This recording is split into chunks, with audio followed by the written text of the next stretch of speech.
여러분 정말로 낮은 곳이 은혜라고 고백할 수 있으신가요? 그렇게 고백할 수 있는 자는 하나님을 만난 자들 뿐입니다. 하나님의 은혜는 낮은 곳으로 흐르기 때문이죠. 한번 옆에 분들에게 인사했으면 좋겠는데요, 하나님의 은혜가 함께 하시기를 축복합니다.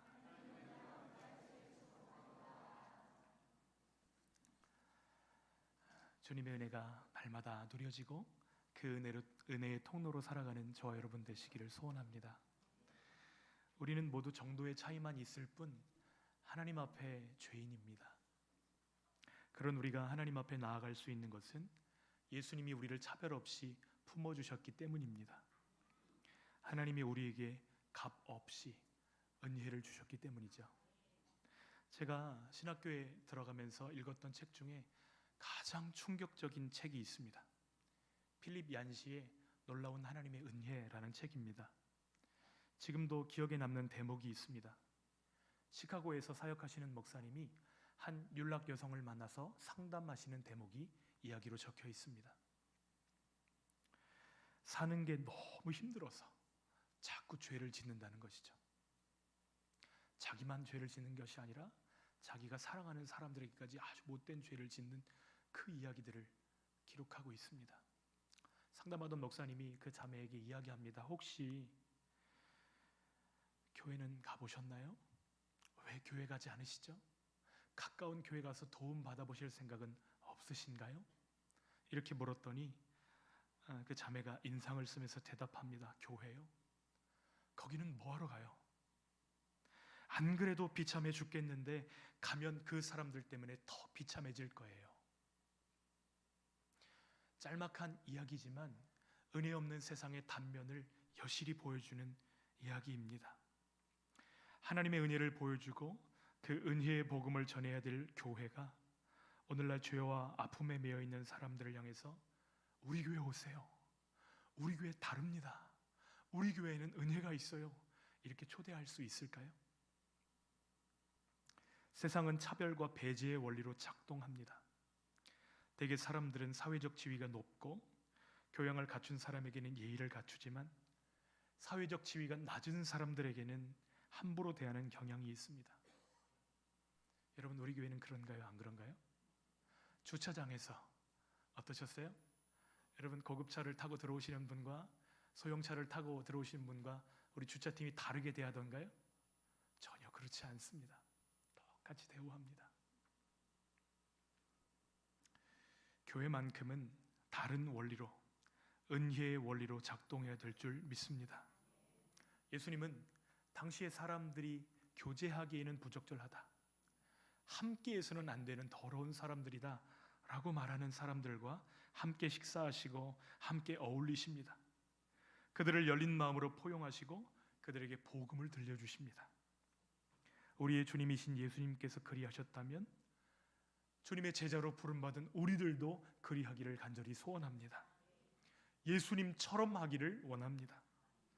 설교를 준비하면서 저는 이런 상상을 해보았습니다. 만약에 우리 교회에 율락 여성이 등록하고 우리 교회에 출석한다면 우리 교회는 그분을 잘 받아줄 수 있을까? 그분은 교회 안에서 새롭게 회복될 수 있을까? 아니면 더 비참함을 느끼게 될까? 여러분, 주님은 우리들이 세상을 치유하는 공동체로 서기를 원하십니다. 어떻게 하면 우리가 주님의 뜻을 이루는 소망의 공동체로 설 수 있을까요? 주님은 우리에게 말씀하십니다. 은혜의 시각을 회복하라. 한번 따라서 해주시겠어요? 은혜의 시각을 회복하라. 오늘 우리가 함께 읽었던 본문의 말씀은 세관에 앉아있는 레위를 주님이 제자로 부르시는 장면이 기록되어져 있습니다. 레위는 세리입니다. 1세기 당시의 세리는 혐오와 경멸의 대상이었습니다. 세리가 되려면 로마 정부로부터 이 세금을 걷는 세금 독점권을 사야 됩니다. 쌀까요? 비쌀까요? 굉장히 비쌉니다. 하지만 이 세리의 권리를 사기만 한다면 금세 투자금은 환수될 것입니다. 오히려 더 세상 표현으로 짭짤할 것입니다. 왜냐하면 로마는 정한 세금이 분명히 있어요. 그런데 이 세금 걷는 세리에게는 무슨 권한이냐면 세금을 정할 수가 있습니다. 그래서 로마가 정한 금액은 로마에게 올려드리기만 하면 되고 나머지는 다 어디다 넣을까요? 자기 주머니에 챙기는 거예요. 그러니까 세금을 높게 잡았을까요? 낮게 잡았을까요? 당연히 높게 잡죠. 독점권에 대한 돈을 지불하기 위해서 어떤 유대인들은 땅을 팔았을 수도 있는데 이 일이 이방인들이 일하면 문제될 것이 없어요. 그런데 유대인들에게는 땅은 다른 의미입니다. 하나님이 주신 기업이기 때문에 그렇죠. 하나님이 약속으로 주신 땅이 기업인데 이 기업을 팔았다는 것은 하나님을 등지고 하나님 버렸다는 뜻이기도 한 것이죠. 그래서 세리는 부정한 자로 여겨졌고 죄인들의 대명사함은 가장 앞자리에 온 사람이 세리였던 것입니다. 회당에 들어갈 수 있어요? 없어요? 예배 못 드립니다. 하나님께 들어오는 것이 원천 차단된 사람이 바로 이 세리였습니다. 그런데 예수님께서는 세관에 앉아있는 레위를 바라보시고 그에게 말씀하십니다. 나를 따라오너라. 여러분, 레위는 이스라엘 모든 족속의 조상인 야곱의 셋째 아들의 이름을 딴 것입니다. 출애굽 당시에 이스라엘 백성들이 금부치들을 다 모아서 금송아지 만들고 우상 숭배할 때에 모세의 편에 서서 하나님 편에 서서 우상 숭배는 안 됩니다라고 소리 외쳤던 것이 레위 지파입니다. 그래서 하나님이 이 모습을 예쁘게 보시고 그들을 제사장 가문으로 임명해 주십니다. 여러분, 제사장이 하는 일이 무엇이죠? 하나님 섬기고 하나님의 백성들을 정결하게 하는 것, 하나님과 백성들 사이에 서서 거룩한 다리를 놓아주는 것이 레위 자손의 사명입니다. 그런데 오늘 세관에 앉아있는 이 사람의 이름이 레위였단 말이죠. 이 세리 레위는 하나님께 나아가지도 못하고 동족들에게도 버림을 받고 있습니다. 성경은 이 레위가 마태복음의 저자인 마태라고 말씀합니다. 당시 사람들은 보통 둘 이상의 이름을 가지고 있는데 레위는 유대식 이름이고요, 마태는 로마식 이름입니다. 그런데 생각해 보십시오. 이름에는 부모님들의 소원과 기대와 기도가 들어있잖아요. 이름은 레위인데 하나님을 예배할 수 없다. 여러분, 그 영혼이 얼마나 곤고했을까요? 그런데 예수님이 그런 레위에게 다가가셔서 말씀하십니다. 나를 따르라. 그러자 이 레위가 기다렸다는 듯이 예수님의 부르심에 응답하는 것을 보게 됩니다. 28절, 29절 말씀 읽겠습니다. 그가 모든 것을 버리고 일어나 따르니라. 레위가 예수를 위하여 자기 집에서 큰 잔치를 하니 세리와 다른 사람이 많이 함께 앉아 있는지라. 여러분, 28절에 보면 예수님이 레위를 부르실 때 레위의 반응이 세 가지 동사로 함축되어져 있습니다. 어떻게 했죠? 버리고 일어나 따르니라 말씀하고 있어요. 여러분, 그 마음의 변화가 일어났을까요? 안 일어났을까요? 여러분, 이 짧은 세 개의 동사를 통해서 우리는 레위의 마음 가운데 큰 지각 변동이 일어나고 있음을 발견하게 됩니다. 마음의 변화가 없다면 복음과 부르심에 순종할 수 있어요? 없어요? 그럴 수 없으니까요. 그가 예수님을 따르며 가장 먼저 한 일은 예수님 우리 집에 오세요, 예수님을 모시고 큰 잔치를 베푸는 것이었습니다. 움켜쥐는 것이 힘이고 힘이 정이라고 믿었던 그가 이제 손을 펴서 나눠주고 있습니다. 이 잔치는 레위뿐만 아니라 소외된 다른 친구들을 주님 앞으로 인도하는 훌륭한 기회가 되었을 것입니다. 여러분, 누군가에게 특별한 관심과 사랑을 받아보신 적 있으세요? 사람들은 누구나 관심과 사랑을 받고 싶어 합니다. 그것이 우리 삶의 의미가 되기 때문이죠. 설교를 준비하면서 김춘수 시인의 꽃이라는 시가 생각이 났습니다. 한번 읽어드릴게요. 내가 그의 이름을 불러주기 전에는 그는 다만 하나의 몸짓에 지나지 않았다. 내가 그의 이름을 불러주었을 때 그는 나에게로 와서 꽃이 되었다. 내가 그의 이름을 불러준 것처럼 나의 이 빛깔과 향기에 알맞는 누가 나의 이름을 불러다오. 그에게로 가서 나도 그의 꽃이 되고 싶다. 우리들은 모두 무엇이 되고 싶다.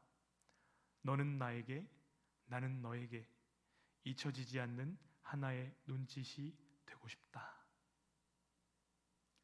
여러분, 레위도 그런 사랑을 받고 싶었을 것입니다. 생각해 보세요.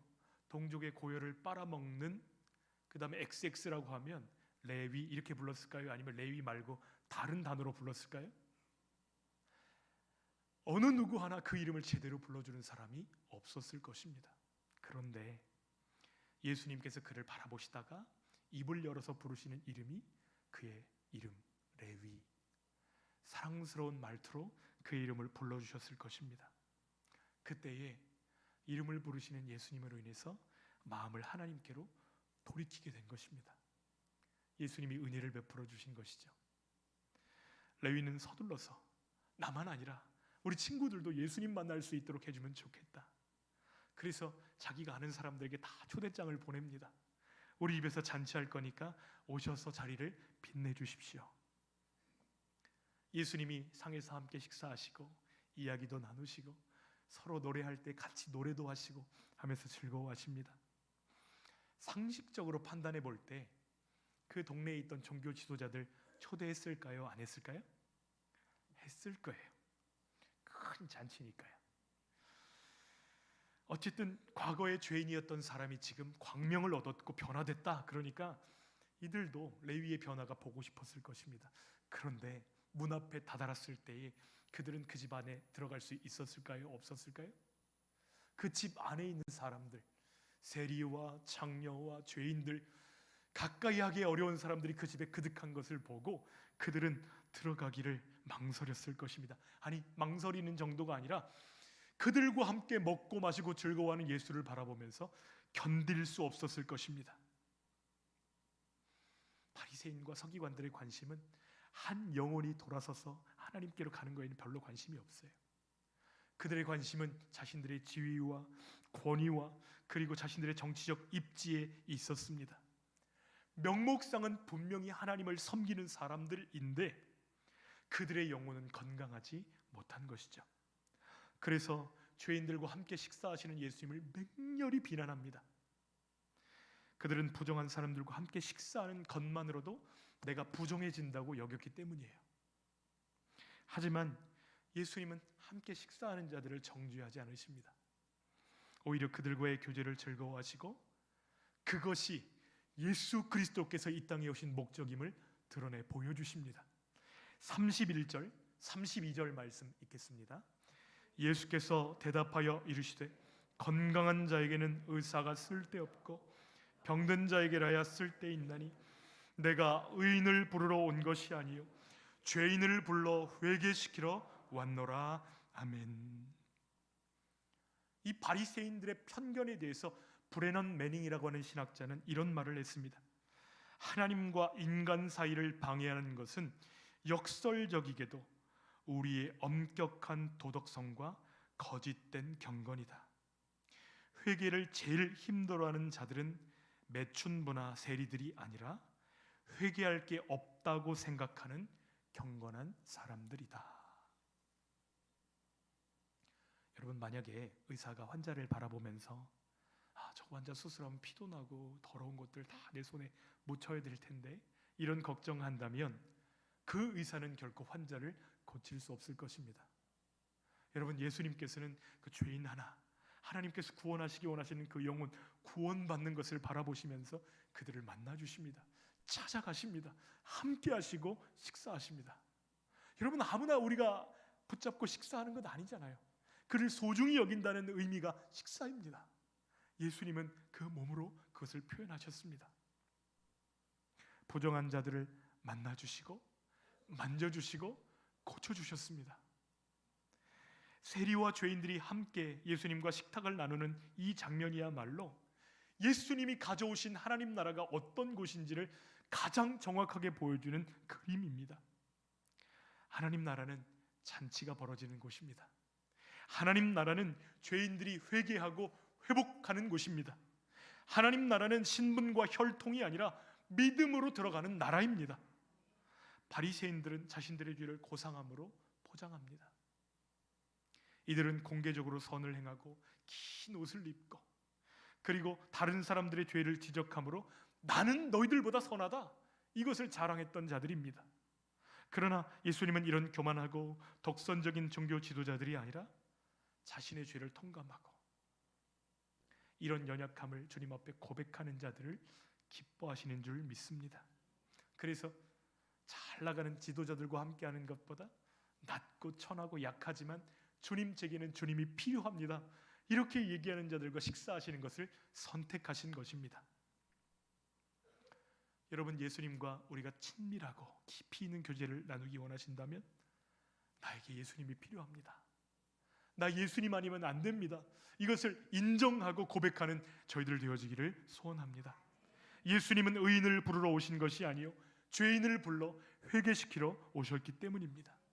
그 예수님이 우리에게 주시기를 원하시는 시대는 금식의 시대가 아니라 혼인잔치의 시대인 것입니다.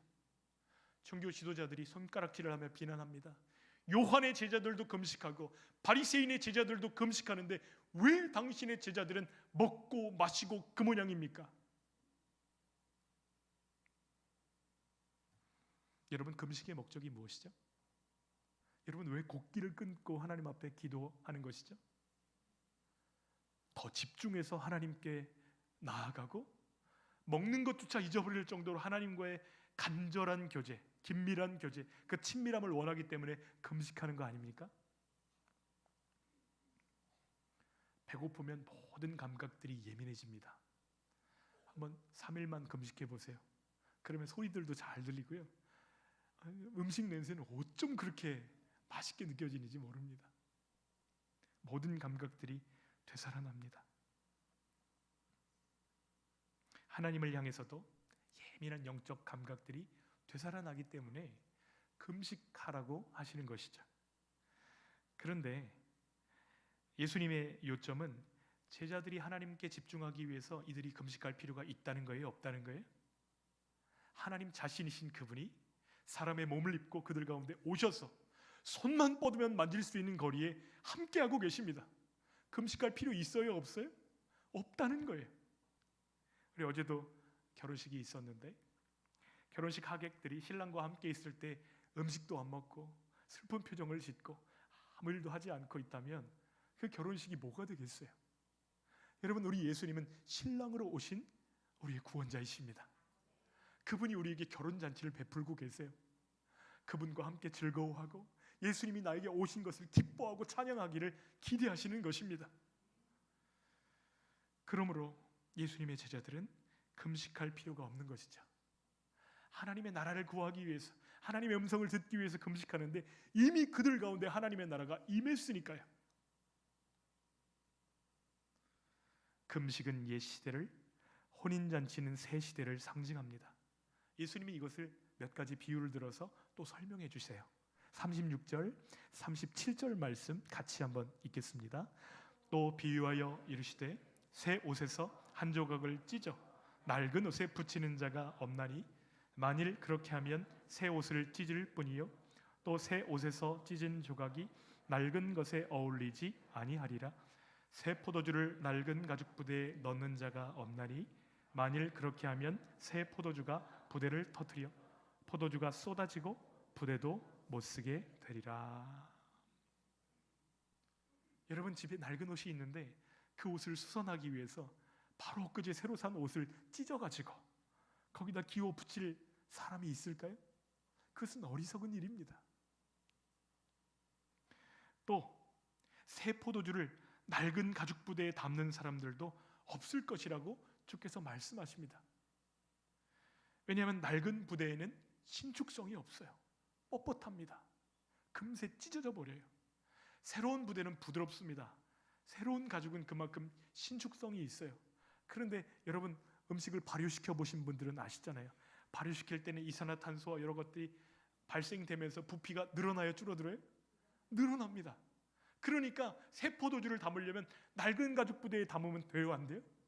낡은 가죽 부대에 담으면 그 뻣뻣한 부대가 팽창할 때에 찢어져서 새 포도주도 부대도 다 낭비해버리게 되기 때문입니다. 그래서 새 포도주는 새 부대에 담아야 둘 다 보존할 수 있다 말씀하시는 것이죠. 여러분, 종교는 하나님의 나라를 담아낼 수 없습니다. 예수 그리스도로 대표되는 새 언약을 받아들일 때, 그때 하나님의 나라가 우리 가운데 임하시는 것입니다.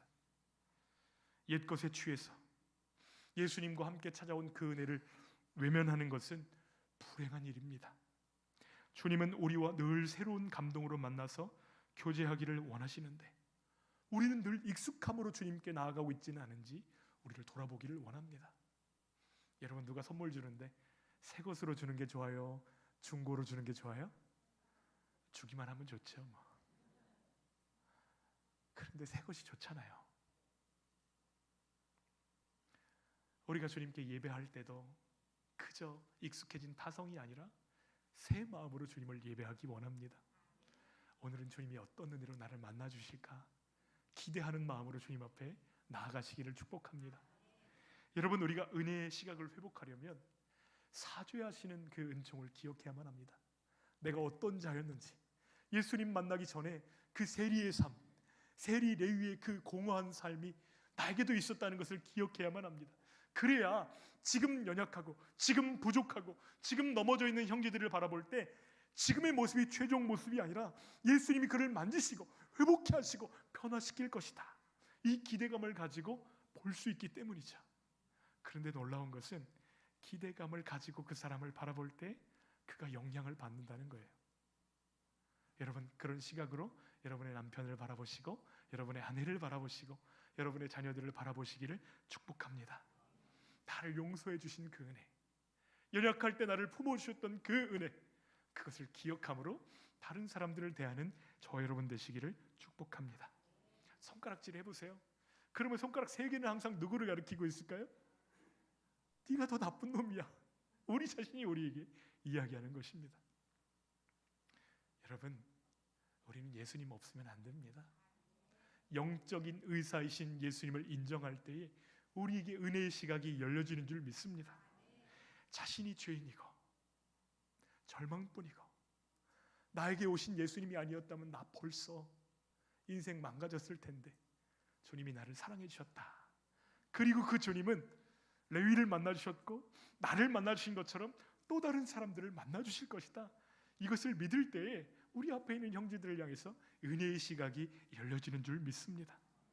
여러분, 그 예수님을 바라보면서 일어나 주님을 따라가는 저희들 되기를 원합니다. 나를 부르시는 예수님이 얼마나 존귀한 분이신지를 알 때에 우리는 모든 것을 버려두고 주님을 쫓을 수 있는 것입니다. 그래서 그 길을 마지못해 따르는 것이 아니라 행복해서, 기뻐서, 감사해서 주님을 따라가는 저와 여러분들 되시기를 축복합니다. 잔치를 벌이는 레위의 마음을 회복시켜 주셔서 슬픈 마음 있는 사람, 몸과 마음이 병든 사람에게 우리 예수님이 계시다, 힘내자, 예수님 앞에 나아가자, 이렇게 믿음으로 격려하는 저와 여러분 되시기를 주님의 이름으로 축원합니다.